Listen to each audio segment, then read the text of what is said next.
Buonasera e ben ritrovati con una nuova edizione del TG Flash di New Sicilia. In apertura carburanti alle stelle in Sicilia con prezzi tra i più alti d'Italia.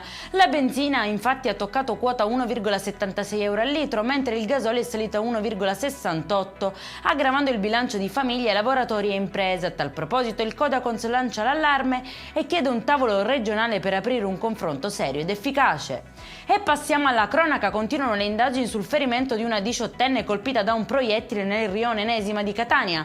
Secondo quanto emerso non si è trattato di un colpo esploso per errore dalla strada, come era stato riferito inizialmente, ma di un gesto avvenuto all'interno di un'abitazione occupata abusivamente. Ad aprire il fuoco sarebbe stato il fidanzato convivente minorenne, già noto alla procura e seguito dai servizi sociali.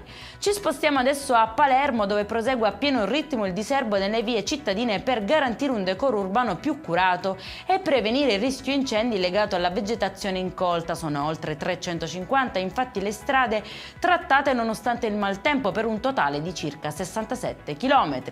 Effettuati invece oltre 200 controlli su stabilimenti, spiagge libere e imbarcazioni nel Messinese. Scattano multe per oltre 11.000 euro. L'obiettivo è quello di assicurare la sicurezza, tutelare l'ambiente marino e vigilare sul corretto utilizzo del demanio marittimo. E in chiusura il meteo per domani: temperature in salita con picchi di oltre 30 gradi, permane l'allerta arancione per il rischio incendi su tutta l'isola.